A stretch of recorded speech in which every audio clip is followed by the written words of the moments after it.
You just got a notification. You didn't need to check it. But you did. You already know the feeling. That small buzz. That tiny pull. It happens before you even see what the message says. And here's the strange part. The buzz isn't happiness. It's something else entirely. Something your brain has been chasing since before you could talk. What is it actually giving you? For decades, most people believed dopamine was the brain's pleasure chemical. The reward for a job well done. The little burst you get after eating something delicious or winning a game. That idea felt obvious. It felt true. It was also wrong. In the 1990s, a neuroscientist named Wolfram Schultz ran an experiment on monkeys that changed how scientists understood the brain forever. He trained the monkeys to expect a reward, a small squirt of juice, right after a specific light turned on.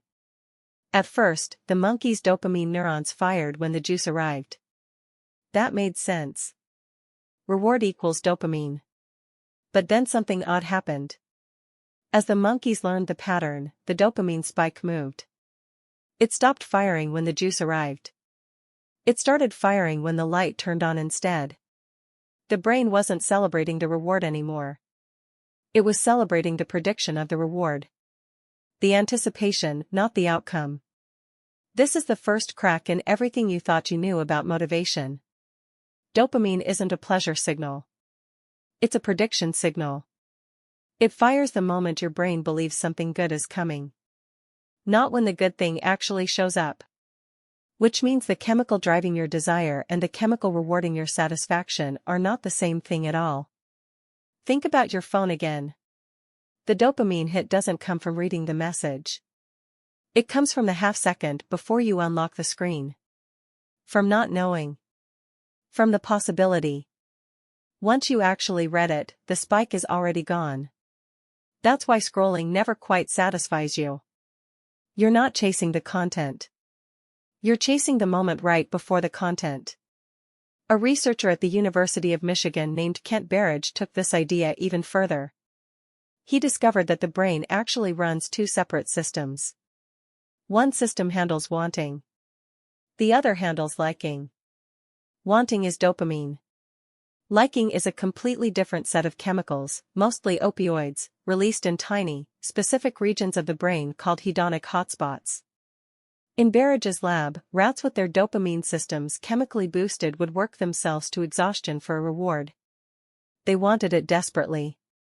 But when researchers measured their facial reactions, the tiny lip movements that indicate pleasure in rodents, the rats didn't actually enjoy the reward any more than usual. Their wanting had gone up. Their liking hadn't moved at all. Sit with that for a second.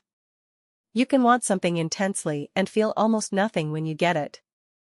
Have you ever felt that after buying something you'd been eyeing for weeks? This explains so much about modern life. Every app on your phone is engineered, whether by accident or by design, to trigger the wanting system over and over, without ever fully satisfying it. Infinite scroll.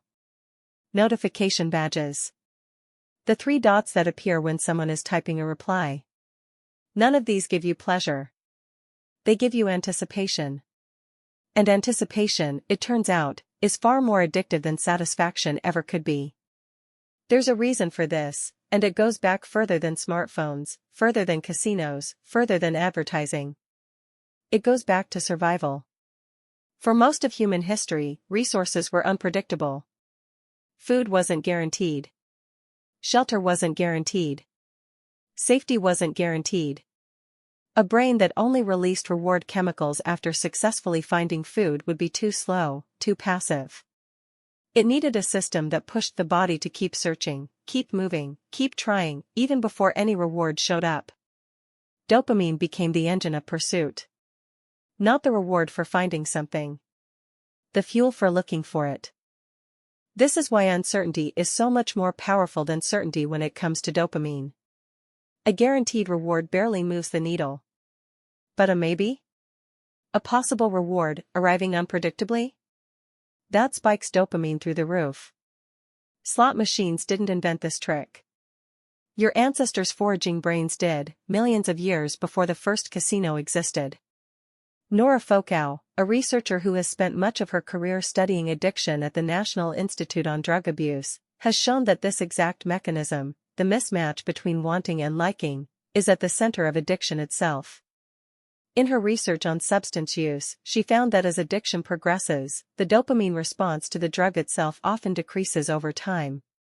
What increases instead is the dopamine response to cues related to the drug.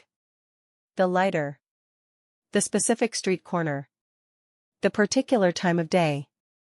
The wanting system becomes hijacked, firing not for the reward, but for anything that predicts the reward might be near.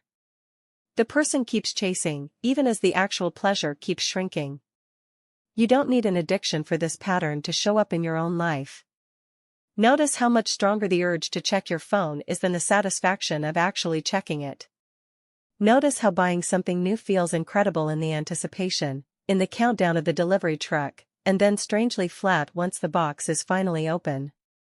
Notice how a plan for the future, a trip, a promotion, a first date, often feels more thrilling to imagine than to actually live through. This isn't a personal flaw. It's the oldest survival software running exactly as designed. Here's the twist, though. If dopamine isn't happiness, then chasing more of it will never make you happier. It will just make you want more. This is the trap so many people fall into without realizing it. They assume that the buzz of anticipation is the same thing as fulfillment, so they keep manufacturing more anticipation, more notifications, more purchases, more novelty, expecting it to eventually add up to contentment. It never does. The wanting system has no finish line. It was never built to have one. So what actually creates the feeling people are looking for? Barrage's hedonic hotspots offer a clue. They respond less to novelty and more to depth. Genuine connection with another person. Physical touch. Music that gives you chills. A meal eaten slowly, with attention, instead of scrolled through on a screen. These experiences activate the liking system directly, without needing the constant fuel of anticipation to sustain them. This is also why constant busyness can feel so hollow, even when it's productive. A packed schedule keeps the wanting system firing non-stop, task after task, notification after notification, small hit after small hit. But without moments of actual presence, actual savoring, the liking system never gets switched on. You can spend an entire day chasing rewards and end that day feeling like you got none of them. Think about your own habits for a moment. How many of them are built around anticipation, and how many are built around presence? The answer might explain more about your mood than you'd expect.